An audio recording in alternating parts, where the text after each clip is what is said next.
पूर्व की सरकारों ने राज्य के लिए कुछ नहीं किया। हेमंत सोरेन। मुख्यमंत्री हेमंत सोरेन ने कहा कि झारखंड अलग होने के बाद इस राज्य के लिए सरप्लस बजट था, लेकिन 20 वर्षों में पूर्व की सरकारों ने घाटे का बजट पेश कर राशि डकार ली। वर्तमान में हम एक एक पैसा जोड़कर गांव को समृद्ध बनाने का काम कर रहे हैं। पूर्व की सरकारों ने राज्य के लिए कुछ नहीं किया। सीएम हेमंत सोरेन ने ये बातें आपकी योजना आपकी सरकार आपके द्वार कार्यक्रम के तहत बोकारो के चास में आयोजित जनसभा में कही। मुख्यमंत्री ने कहा कि आने वाले समय में सरकार राज्य भर में 50 से 60 हजार युवाओं के लिए नियुक्तियां निकालेगी। सीएम ने कहा कि केंद्र सरकार के पास झारखंड का 1,26,000 करोड़ रुपए बकाया है। बकाया राशि मिल जाने पर राज्य का और अधिक विकास होगा। यही नहीं, वृद्धा पेंशन को 1,000 की जगह 2,500 रुपया कर देंगे। कहा कि झारखंड के युवाओं को सरकारी नौकरी में जोड़ने के लिए हमने 1932 का खतियान लागू कराया, लेकिन चतुर लोगों ने कोर्ट के चक्कर में फंसाकर इसे लागू नहीं होने दिया। सड़क पर युवा सामान्य स्नातक के 2025 पदों के लिए 5 दिन बाद होने वाली परीक्षा स्थगित। एजेंसी एग्जाम लेने में असमर्थ। सामान्य स्नातक पदों के लिए होने वाली नियुक्ति परीक्षा में शामिल होने वाले अभ्यर्थियों के लिए बड़ी खबर है। अभी यह परीक्षा आयोजित नहीं की जाएगी, क्योंकि नियुक्ति एजेंसी ने ही परीक्षा आयोजित करने में अपने आप को असमर्थ बताया है। इसकी खबर मिलते ही देर शाम सैकड़ों युवा सड़क पर आ गए और प्रदर्शन और नारेबाजी करते हुए अल्बर्ट एक्का चौक पर पहुंचे। इस क्रम में जमकर नारेबाजी और प्रदर्शन किया गया। कहा कि आयोग नियुक्ति परीक्षाओं के आयोजित करने में असमर्थ है। नियुक्ति परीक्षा अंतिम समय में स्थगित कर दी जाती है। वहीं जो नियुक्ति परीक्षाएं हुई है उसमें बड़े पैमाने पर त्रुटियां हैं। बताते चले कि झारखंड कर्मचारी चयन आयोग द्वारा सामान्य स्नातक के 2025 पदों पर नियुक्ति के लिए एग्जाम शेड्यूल जारी कर दिया था। इसके तहत 16 और 17 दिसंबर को परीक्षा आयोजित की जानी थी, लेकिन नियुक्ति परीक्षा से 5 दिन पहले सोमवार को स्थगित कर दिया गया। जेएसएससी ने जारी नोटिफिकेशन में कहा कि परीक्षा नियुक्ति परीक्षा के संचालन के लिए चयनित एजेंसी ने नियुक्ति परीक्षा के संचालन में असमर्थता व्यक्त किया है, इसलिए यह परीक्षा अगले आदेश तक स्थगित किया जाता है। सामान्य स्नातक नियुक्ति परीक्षा की नई तिथि घोषणा झारखंड कर्मचारी चयन आयोग द्वारा शीघ्र किया जाएगा। बताते चले कि इससे पहले राजधानी रांची स्थित एक एजेंसी ने केंद्र हटा लिया था। बताते चले कि सामान्य स्नातक के पदों के लिए इसी साल जुलाई अगस्त में आवेदन आमंत्रित किए गए थे। इसमें 6.5 लाख अभ्यर्थियों ने फॉर्म जमा किए थे। राज्यपाल ने दी जीएसटी संशोधन विधेयक को मंजूरी। राज्यपाल ने जीएसटी संशोधन विधेयक को मंजूरी दे दी है। ऑनलाइन मनी गेमिंग को नियंत्रित करने के उद्देश्य से यह विधेयक झारखंड विधानसभा से पारित किया गया। इसके साथ ही बेटिंग सेंटर, कैसीनो, गैम्बलिंग, घुड़दौड़, लॉटरी एवं ऑनलाइन मनी गेमिंग पर पूर्व की तुलना में आयोजित कराने वाली कंपनियों को अधिक कर देना होगा। उल्लेखनीय कि केंद्र सरकार ने पूर्व में इस तरह के खेलों पर 78% कर लगा रखा था, जिसे बढ़ाकर 28% किया गया। राज्य सरकारें भी इस आलोक में अपने अपने स्तर से विधेयक में संशोधन कर रही है। इससे पहले झारखंड की कोर्ट फीस संशोधन विधेयक 2022 को राज्यपाल ने मंजूरी दी थी। गजट नोटिफिकेशन के साथ ही यह संशोधन अधिनियम के रूप में लागू हो जाना था।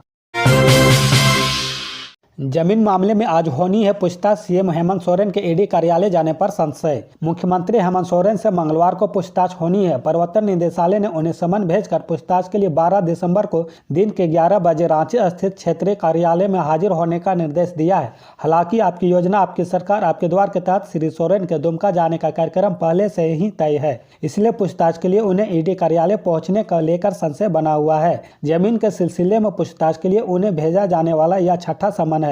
इससे पहले साहिबगंज के अवैध खनन के मामले में उन्हें 2 बार समन भेजा गया था। अवैध खनन के सिलसिले में जारी दूसरे समन पर वह पूछताछ के लिए हाजिर हुए थे, लेकिन जमीन के सिलसिले में जारी समन को उन्होंने न्यायालय में चुनौती दी थी। हालांकि राहत नहीं मिलने के बाद ईडी ने छठा समन जारी किया है। उल्लेखनीय कि ईडी ने फर्जी दस्तावेज के आधार पर जमीन खरीद की जाँच के दौरान मुख्यमंत्री हेमंत सोरेन को समन भेजकर 14 अगस्त को हाजिर होने का निर्देश दिया था।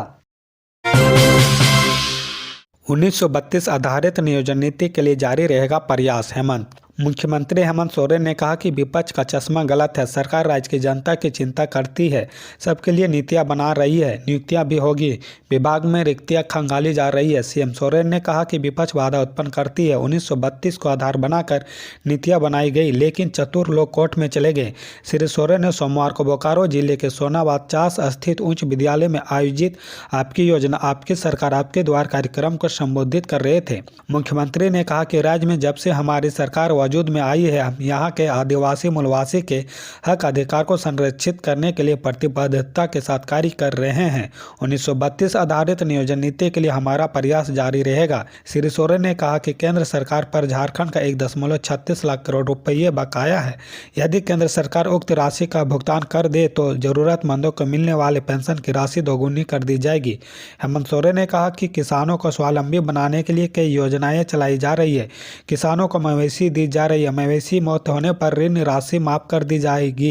पूर्व की सरकार ने 11 लाख लोगों के राशन कार्ड को निरस्त किया, लेकिन वर्तमान सरकार ने 20 लाख लोगों को हरा कार्ड दिया। अब राशन के साथ दाल भी मुफ्त मिलेगा। उन्होंने कहा कि सत्ता में आने से पहले ही घोषणा की थी कि सरकार रांची या दिल्ली से नहीं बल्कि गांव से चलेगी।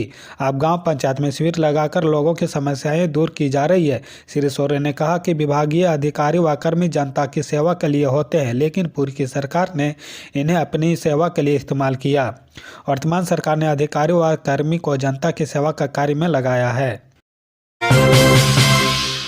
राज्य भर के शिक्षक व कर्मी 19 को विधानसभा के समक्ष देंगे धरना। झारखंड वित्त रहित शिक्षा संयुक्त संघर्ष मोर्चा ने विभिन्न लंबित मांगों को लेकर आगामी विधानसभा सत्र के दौरान चरणबद्ध आंदोलन की घोषणा की है। इस बाबत राज्य भर से आए प्रधानाचार्यों, प्राचार्यों व शिक्षक प्रतिनिधियों की बैठक में निर्णय लिया गया है। बैठक की अध्यक्षता सुरेंद्र झा ने की, जबकि संचालन अनिल तिवारी ने किया। वित्त रहित संस्थानों को 4 गुना अनुदान के विभागीय प्रस्ताव पर मंत्री के अनुमोदन के बाद संलेख व अविलंब विधि और वित्त के साथ कैबिनेट की सहमति के लिए भेजने तथा वित्त रहित शिक्षा कर्मियों को राज्यकर्मी का दर्जा देने की मांग की गई। वित्त रहित शिक्षण संस्थानों को घाटा अनुदान देने तथा वित्तीय वर्ष 2020-21 का रुका हुआ अनुदान देने की मांग भी की गई। बैठक में लिए गए आंदोलनात्मक निर्णय के अनुसार 15 दिसंबर को 10,000 वित्त रहित शिक्षक कर्मी उपवास पर रहेंगे। 18 दिसंबर को शिक्षक व कर्मी अपने अपने विद्यालय व इंटर कॉलेजों में वित्त रहित का पुतला दान करेंगे। मोर्चा की ओर से मुख्यमंत्री को ज्ञापन दिया जाएगा। 19 दिसंबर को विधानसभा के समक्ष 1 दिवसीय धरना दिया जाएगा। 20 दिसंबर को राज्यभर के शिक्षक अपने विधायकों के आवास का घेराव करेंगे। 21 दिसंबर को भी शिक्षक विधायकों का आवास घेराव करेंगे।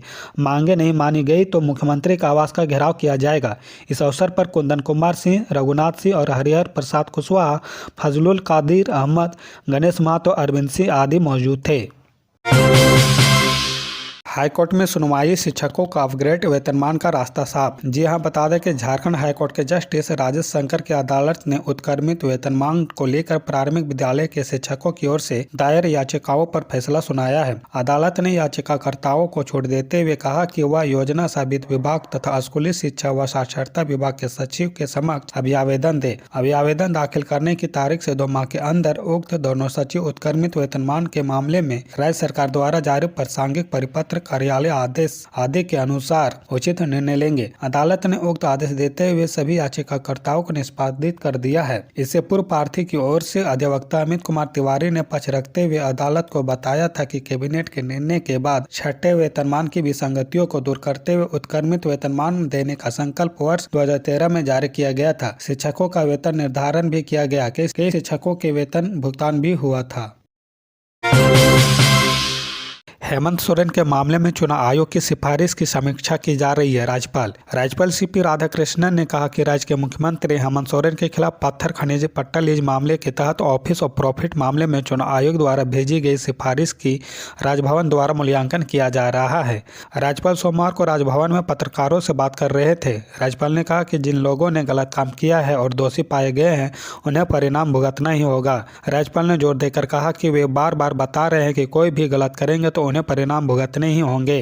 राज्यपाल ने कहा कि कुछ कठिनाइयां हैं, हमें इससे गुजरना होगा और हम करेंगे। उन्होंने कहा कि हम एक स्वच्छ सार्वजनिक जीवन की आशा कर रहे हैं। मालूम हो कि तत्कालीन राज्यपाल रमेश बैस के कार्यकाल में ही भाजपा सहित अन्य लोगों द्वारा मुख्यमंत्री हेमंत सोरेन के द्वारा अनगढ़ा में पत्थर खनिज लीज मामले में ऑफिस ऑफ प्रॉफिट के तहत कार्रवाई करने तथा विधानसभा की सदस्यता समाप्त करने की मांग की थी। इसके बाद ही राज्यपाल ने इस पर चुनाव आयोग का मंतव्य मांगा था। चुनाव आयोग ने पिछले वर्ष अगस्त माह में ही अपना मंतव्य भेज दिया है, लेकिन तत्कालीन राज्यपाल ने कई बार पत्रकारों से कहा कि उन्होंने अभी फिलहाल लिफाफा नहीं खोला है। वर्तमान राज्यपाल श्री राधाकृष्णन भी पूर्व में कहा था कि चुनाव आयोग का जो भी मंतव्य होगा उस पर नियमानुसार अमल किया जाएगा।